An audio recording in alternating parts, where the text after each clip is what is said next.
Welcome to Hedgehog. Hello, I'm here today to tell you all about the Tim Holtz glass mat from Tonic Studios.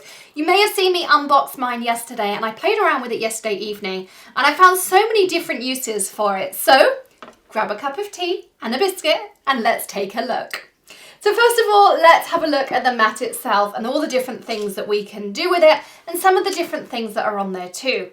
So I'm also going to try and answer some of the questions you left me yesterday on the video. This piece here is 12 by 14 inches on this gridded panel. The whole thing is flat, so there's no grooves or anything. So if you had a larger piece of paper, you're going to be absolutely fine too.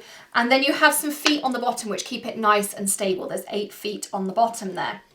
So this piece, as I say, is 12 by 14 inches. It also has centimetre markings along the top there for those of you who work in metric. And you have lots of different grid options on here as well. So this is your main workspace. You can put inks on here and you're going to see some of the mediums I've already tried out and some ideas that I've got for you. On the right hand side, you have this white area. So this is one of the Tonic Easy Clean mats and you can pretty much put anything on here. The only thing I wouldn't recommend is something like alcohol inks because they do seem to sort of seep in between the gaps and you'll get some staining. There's no reason why you can't, but I wouldn't want to stain mine. Now this is a double-sided mat. On the other side, it's glossy and it kind of, you'll feel there's some friction as you move your hand across. And this is designed that it goes on here and it holds down nice and flat. Now I actually used to use my larger one of these mats that you can get this way up. So I was actually using it the wrong way. It functioned just fine. You just might get a little bit more staining because there's some more texture on this side, but ideally you want to have that glossy side down. But if you make the mistake, don't worry about it at all. Underneath that, you have this palette area. So this is white. Your transfers are all on the bottom of the mat, so you can clean this quite aggressively. There's going to be a scraper to clean this. It's coming out in April. There's also going to be a ruler that clips on the side or on the top so that you can have straight lines as well. And you can also use a razor blade on this top surface. You're not going to harm it at all. It's tempered glass and we can throw lots of things at it that you'll see in this video.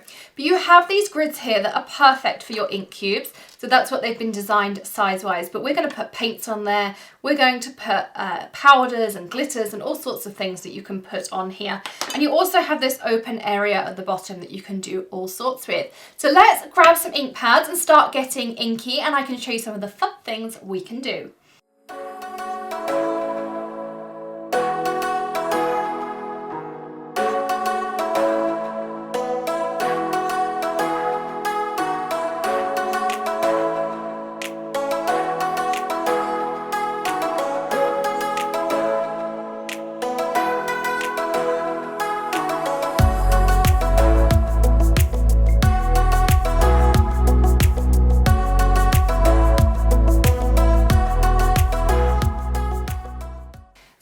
Some of my distressed oxides here, and you could do this with either distress inks, but I'm going to show you a couple of unique things about the oxides. You can either work directly on your mat or on your easy clean portion. I'm going to work directly on the glass just because it's nice and easy. So I'm going to grab some colours. I'm going to go with some Twisted Citron, and what you'll notice when I put the distress oxides down, they're different to a regular ink pad. This is an ink that has a dye and pigment fusion. And so what that means is it also shows up on glossy cardstock. You can emboss with it and you can do some really fun techniques with it as well. Plus it has this amazing chalky finish to it too. So I put a couple of colours down and we're now going to spritz this with our Nuvo spritzer and they will react as soon as you spritz them. I'm now going to lay my paper down. This is a piece of Bristol Smooth and you can see I've picked up some gorgeous colours on there as well. We'll just make sure we pick up all of that ink and I've chosen some complementary colours so they're not going to get muddy at all. And then what we can do is we can grab our Ranger heated tool and we can heat directly on the surface. So I'm going to apply this heat to dry these colours and then I'm going to show you how with oxides we can build up layers of colour, something we couldn't do with regular distress inks or most dye ink pads because you would get a muddy effect by choosing colours that mix together to make brown. So you'll see as I dry it, my paper smooths out. If yours curls up, you can also just heat the other side. That will help you straighten it out too. Or when you're done, run it through your die cutter with no dies and you'll find that you get a really nice piece of cardstock there. I'm just going to wipe away some of that excess ink. And now I'm going to add some pinks and purples. As I say, not colours I would typically use with greens because you're going to end up with those muddy colours. But with the oxides, we can build up those layers that are going to work. So again, I'm going to spritz this. This Nuvo mister is a really nice light mist, so it gives you lots of control. And now I'm going to start picking up some of that colour. So I'm going to go on this side, and I'm just going to now press this down. So you can see on the top there, I've got some great layers of pinks and purples, and I haven't got any of those muddy colours. Again, I'm going to just dry this off.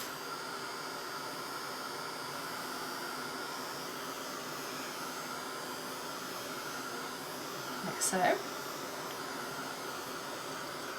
I've got no mud in there, I've just got lovely different shades that are layered on top of each other. Again, I'm just going to give this a wipe off. It's super easy to clean this mat, which is really nice. I'm just going to dab off those couple of areas that weren't dry. And the next I'm going to show you is microglaze. So this is microglaze, Distress microglaze. It comes in this little pot and it was designed to fit our little sponge foamies in there. I mean, Tim really does think of everything that we have an applicator. I'm also going to grab a stencil. Now microglaze means that it's going to resist the ink that's there. So it seals in anything. And what it also does when you put it over the Distress Oxides is it brings back that wonderful shine you have when your Distress Oxides are wet. So once they dry, you get a bit of a chalky finish. But once they have the microglaze over, you'll come back to that vibrant. So just touch it in. Maybe if you're putting something in the mail or you want to hang it on the wall, you can use this over your Distress Oxides, you can use it over ink sprays, Distress inks, all sorts of things. It's going to seal it and make it waterproof. Now by putting it through a stencil, our glossy areas are actually going to be textured. So we're going to have some that are triangles and then other chalky areas that don't have that as well.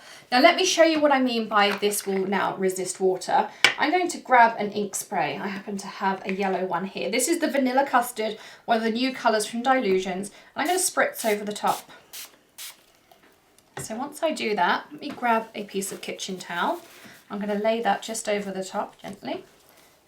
And what you can see is if I bring this closer up to you, you can see you've got those wonderful lines in there of the geometric stencil. So some really fun techniques we can do with that. And I'm going to show you how we can build up some layer colours using our regular Distress inks with the microglaze and using this wonderful new glass mat.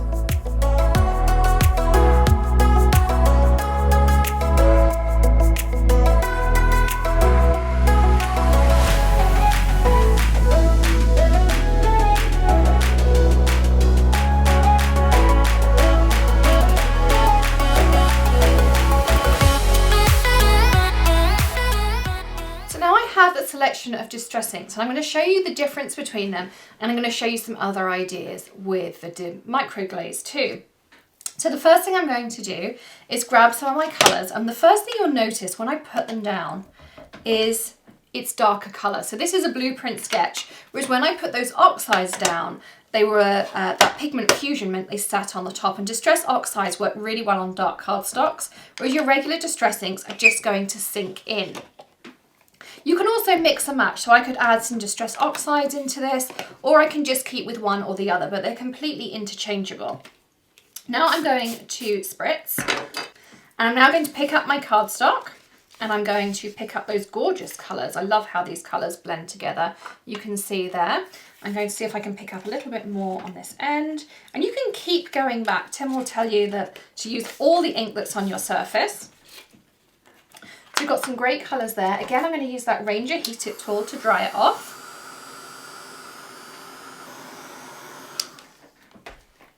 Now I'm just going to give this a wipe, just with a baby wipe. Distress inks are really easy to clear up. Get rid of some of those colours on there. And you can see there some of those beautiful tones we've kept in there. If I'd have patted some of it with a kitchen towel or a cloth, you'd have ended up with some lighter and darker areas on there. But let me show you how I mean about mixing in some Distress Oxides. So let's choose a couple of colours off of that pile. I'm going to go with these. And we're going to add some more of that microglaze in. So let's pick out an area. This is a great fun stencil. It's circles and squares all mixed together. And I am going to just rub it in this centre area. And then I'm going to now peel this off. Now, microglaze dries really quickly. The only thing is if you do heat it once you've had microglaze on there, do be careful just for a couple of seconds. It'll be like a hot wax or jam, but it again will dry really quickly for you.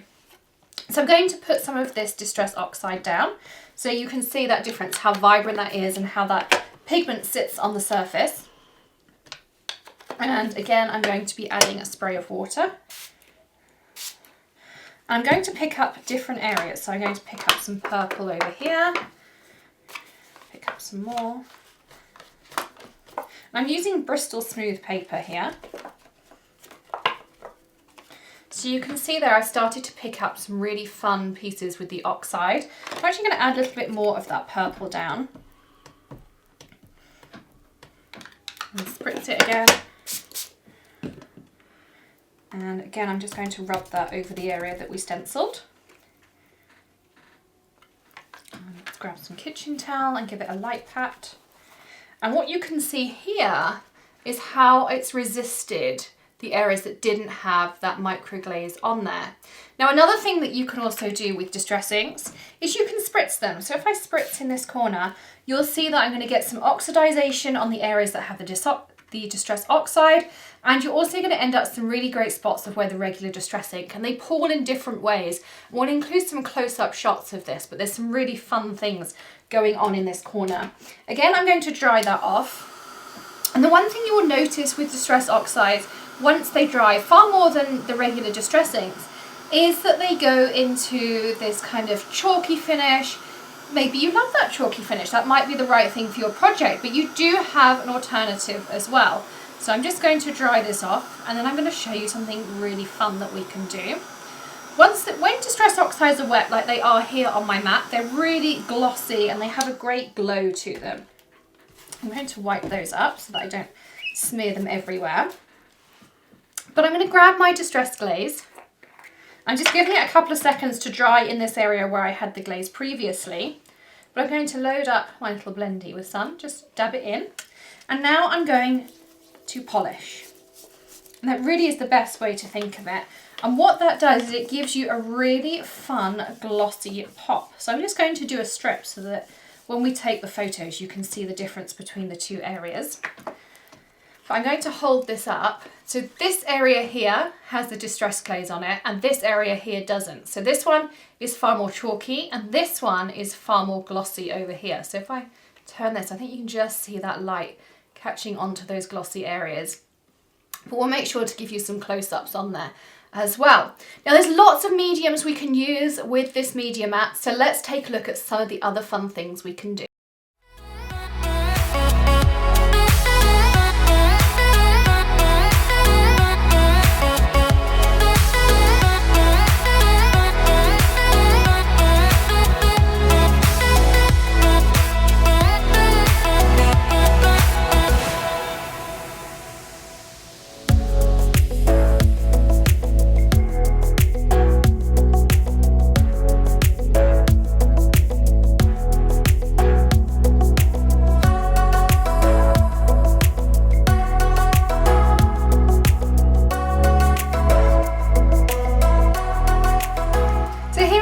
A selection of alcohol inks, and I'm going to show you a really cool technique that I found last night when I was playing around with my new mat.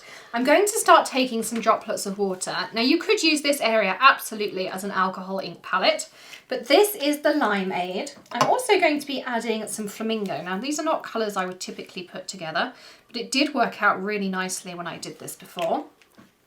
I'm also going to add in some Turquoise. I'm just putting drops of colour down, and it's really fun to watch how they react with the glass mat.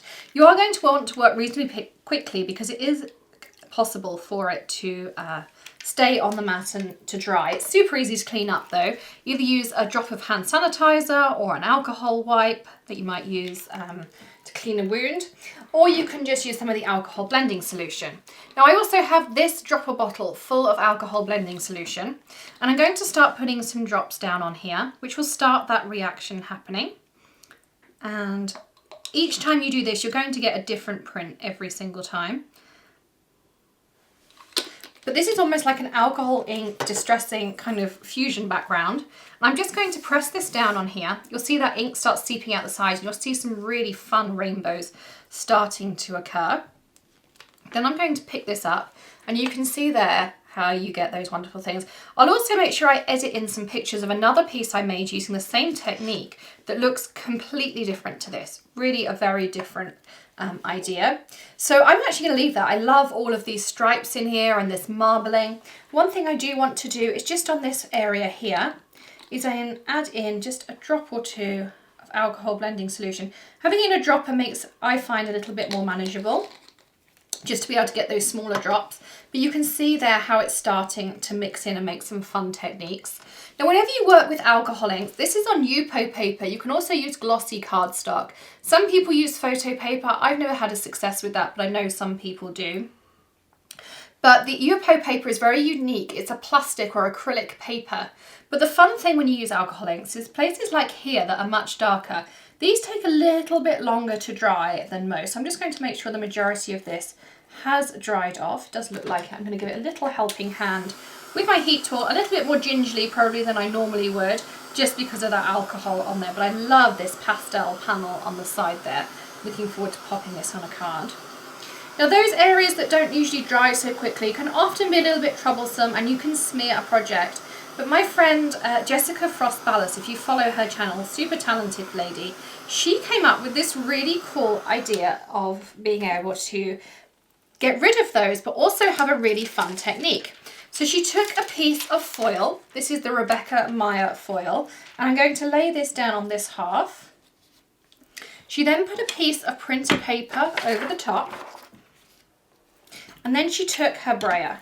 So I'm going to just brayer over the top. And she has a full video on how to do this. Do check that out on her channel too.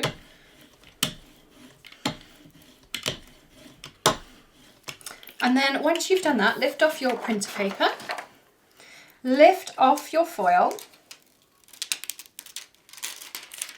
and what you will see, if I lift this up, is those areas where you had thicker ink, you actually get the foil. So that gives you that really fun kind of agate or marble look to it. And here in that corner, you can see I've got that rose gold foil. Now, normally I would also go all over. So at the top here, there's some ink that hasn't dried, but I will do that and make sure I post some finished pictures for you so that you can see how they come out. Now, there's plenty more things we can do with our mat. I'm going to put a little bit of hand sanitizer on this panel here, and then that will clean right off as well.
A little bit more about this palette area and why it is so useful. Now, it's absolutely interchangeable between whether you do this on the mat or whether you do it on the palette directly. I'm going to do it on the palette directly because I want to show you a couple of cool features about it.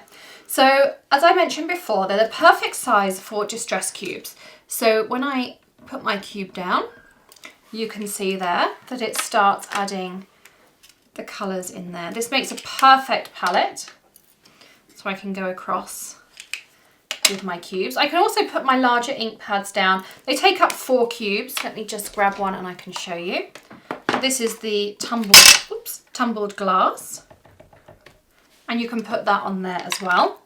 You can also take things like your Aquaflow pens and pop those down on here. Let me squeeze for a bit more ink to come out. So I can use that as a palette to either mix or to paint. Maybe they're newer pens and you just want this different shades. You can see I can also scribble down here and add some really fun colours in there.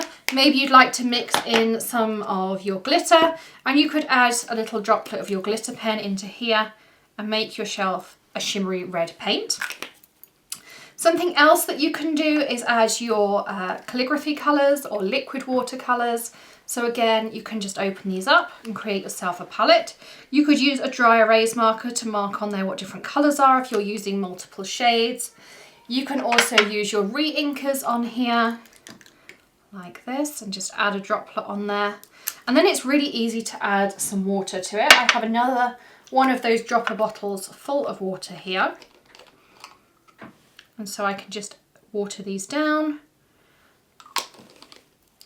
And then I could grab my paintbrush and then I could pick up some of this colour and I could start creating a watercolour wash background. So that's another really fun way you can do it. You can also use it for your distress crayons. So I have a pack of those here.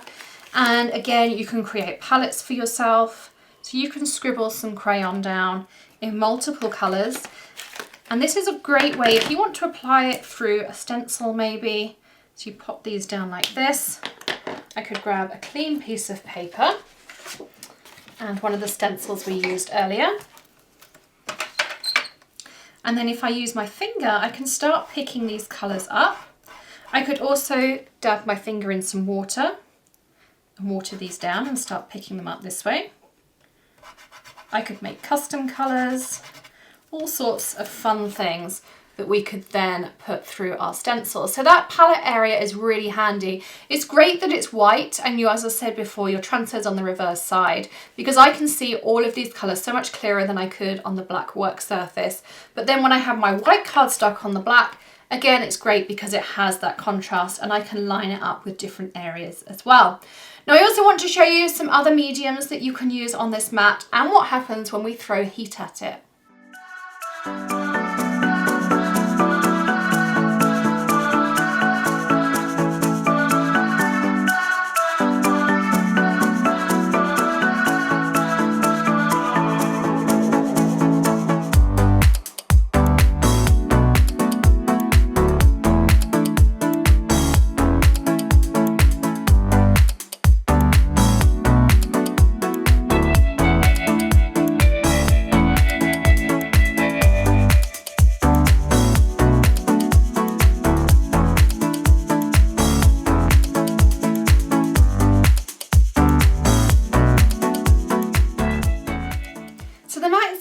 Great for dry working as well. This mat is really cool. This is the Easy Clean mat that I've got down, and it's great with adhesives because I left some glue on here overnight last night and it literally just peeled away. So something that I tried out was adding a drop of Nuvo adhesive. This is the deluxe adhesive, one of my favorites here.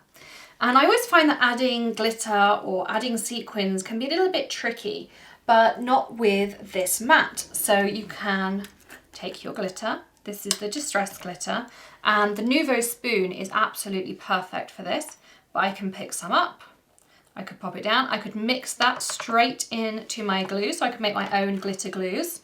I could also just pick up small amounts and add it to droplets on a card. It also works really well with the silk microfine glitter, really easy to clean up as well, so I could add some of this in and mix this into, and you can see there it sits on the surface and it's just really easy to work with once you've got it there. The other thing that's great is when you work with sequins. So again, these are my little sequin packets. I tend to use a teaspoon, or you could use the flat part of your spatula. You could take a spoonful and pop them down here onto your mat. Then these are my favourite little long nose tweezers on here. And I grab one of my little micro brushes And if I dab that into my glue here, I can put that on the back of my sequin and stick that straight down onto my project. It makes it really easy to have everything in this little workspace. Top tip for you when you're done with your sequins, if you grab your little sequin pot back again, pop your pot here, use one of the flat spatulas with the larger area, and you can just scoop them back up. So I can just, almost like a dustpan and brush, but I can just scoop them straight back in, which is a really great way to go. Then when you're done with this will just wipe clean. This is water-based adhesive, and the glitter I tend to just kind of hold it over the trash can and wipe it straight in. So it really does work with a variety of things. The next thing I'm going to show you is heat embossing on the mat and how you really can throw lots of things at it.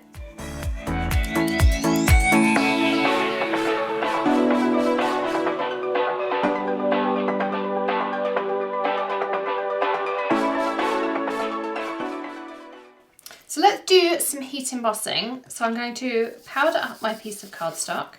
I have a heart stamp here from one of the Tonic sets, and I'm going to be using their Nuvo Clear Mark embossing pad. I'm going to stamp that down onto here. You can absolutely stamp on this surface. You could also put a piece of foam underneath or use one of your stamp platforms on here. Then I'm going to add some of this purple haze Nuvo embossing powder, such a pretty purple colour. And I'm going to get rid of the excess. So this is the tidy tray or tiny tray that you've seen me use lots and lots. So now white. Mine is very old, but it works so well with that little funnel on the side there. And I love these brightly coloured embossing powders from Nuvo, plus all the little jewels on top and how they sparkle away as you're crafting. I'm going to use my Wagner heat tool to heat this and set it. So let's just grab that.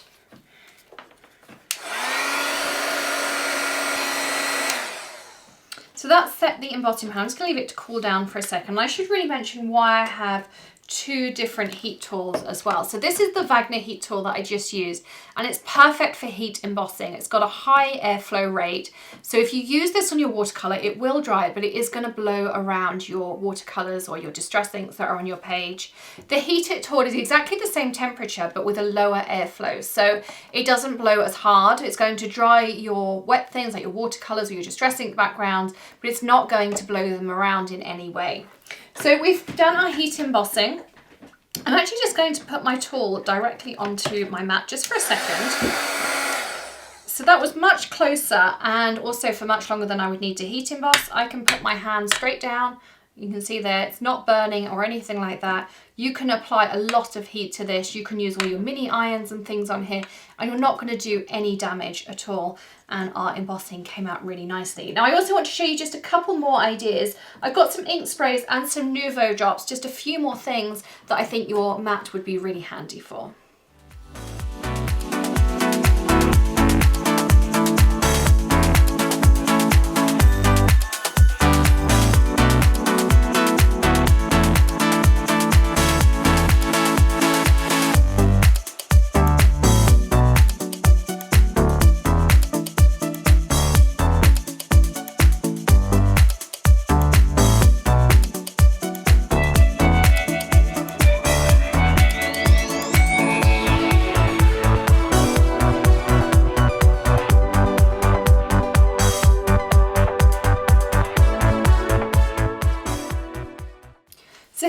A couple of the new Dylusions from Diane Reevely's colours. This is the new shimmer spray in, I'm going to double check, Calypso Teal, and this is Vanilla Custard in the regular ink sprays.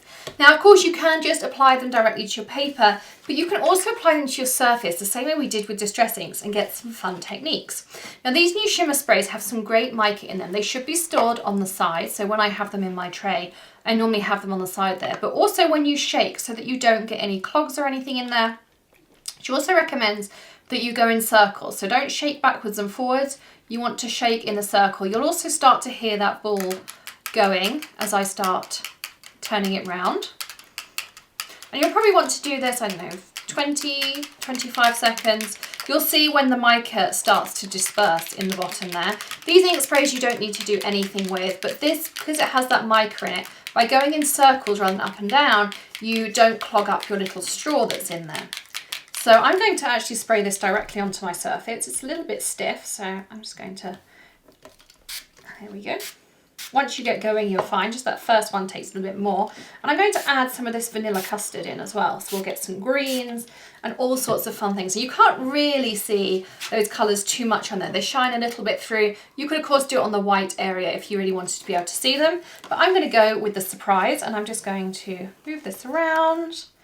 And I'm going to pick it up, and you can see there how beautiful that looks. Now these shimmer sprays also look absolutely amazing when you put them on black cardstock. So again, you could spray some of this shimmer spray down and go over with a piece of black cardstock and you'd get a different effect again. But here I've got some beautiful blues and greens.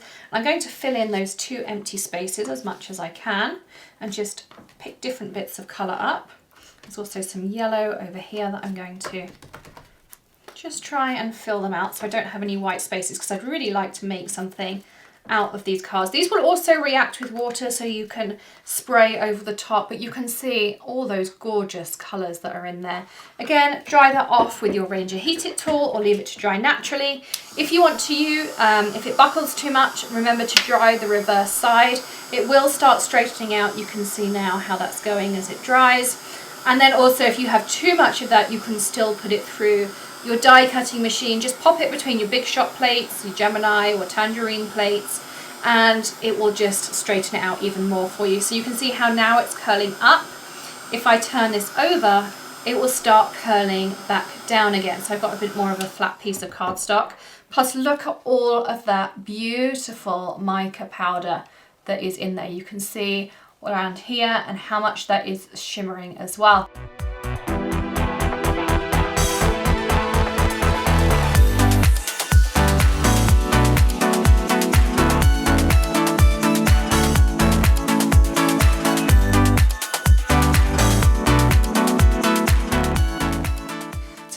Also perfect for mixed media artists, or maybe you like something a little bit more inky and messy. So I've got some tools and supplies here that I'm going to show you how to use on the mat and how easy it is to clear all of these things up, which can sometimes be a little bit more tricky.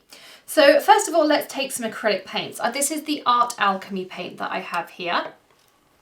So we can just screw off the lid like this. Gorgeous colours in there. Look at all that metallic swell. Now you can either tip it out, which was not what I meant to do, but you can also just take your spatula and add some onto the mat. Maybe you want to mix colours, maybe you're going to add it in with your finger. Lots and lots of options with that. You can also, let me just wipe off my spatula so I can use it again. You can also do the same with things like the Dylusions paints. Rather than having to take your paintbrush in, you can use this as a palette to mix colours, or as I found out that using your fingers seems to be some of the best tools sometimes. So we could put this on here like this, and then I could take my paintbrush and I could maybe mix the two together if I wanted a nice shimmery green colour. So really easy to do things like that. Something else you can do is with heavy body acrylic paints. I really want to try this acrylic paint pouring. But again, you can just pop a dot onto here that you can mix with other colours.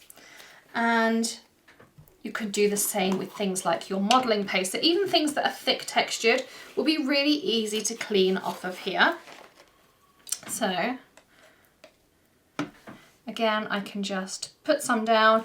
I can pick it up and rub it into my project. I can pick it up and start putting it through a stencil or putting pieces on my piece of paper like this. It's a really nice, easy way to work. And quite often with modelling paints, I want to mix things into those mica powders or maybe some gesso, and I can do all of that so easily on this palette. It's also great for some of the more dry materials that we use. So this is Pearl-Ex, which we often use for various things.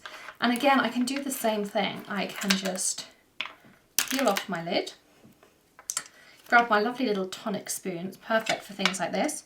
We can pop a drop down there. We could maybe mix in some other colours.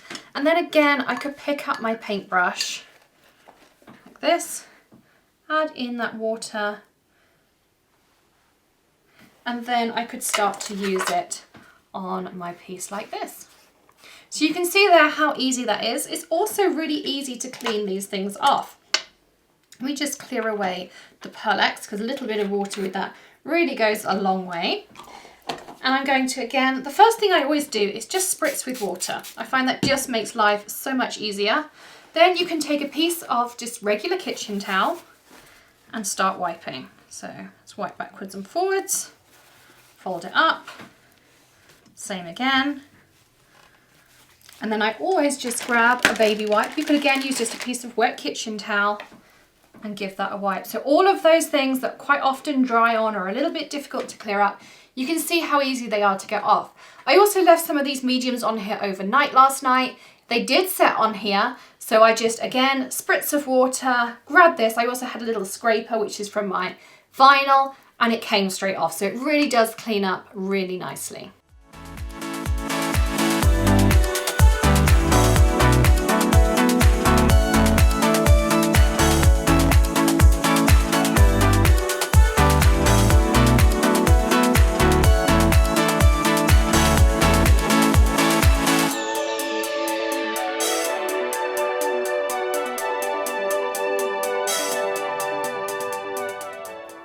There really is so much you can do with this mat, but the final thing I want to show you is how to make your own enamel dots. Now I know this is something many of us have been doing for a while, but some of you also commented on a recent video I did as to how do you make these custom drops. So these are the Nuvo drops. They come in crystal, they come in glitter, they come in sort of translucent colours, they also come in glow in the dark, and they're perfect for making custom dots. You can make them of any size or shape, and this mat that is on here, this Easy Clean mat, is perfect for making them too. So all you do is take off the lid, and you can see I've made my own dots that actually go on the lid of my Nuvo drops, so I know exactly how that colour is going to come out. But you just want to turn it and then start piping. Now the longer you pipe, of course, the bigger the dot you're going to get. They do level out a little bit, so there is a limit to the size. That's kind of as big as you generally can get. You can also do much smaller ones. You can apply this directly to your card, of course, as well. You can do really cool ideas with making spooky eyes. Do check out our Halloween video. We did glow-in-the-dark spooky eyes with these dots. But it's really good fun to make some of your own. And what I tend to do is do a whole sheet with a colour and pop those in a baggie or in one of my sequin organisers. And then I take them out when I want to add dots to my surface. Now the one final thing I really wanted to cover with you is us lefties. So lots of us are left-handed. Now you've seen me use this the entire time. I'm very left-handed. I do cut right-handed, but definitely craft and draw left-handed. And I had no issue reaching across. Of course, the other option you've got is to be able to just turn your mat around. That would work for you too. So your tonic here would be upside down to you, but then your panel will be on this side. So if you prefer doing that, then absolutely that would work as well.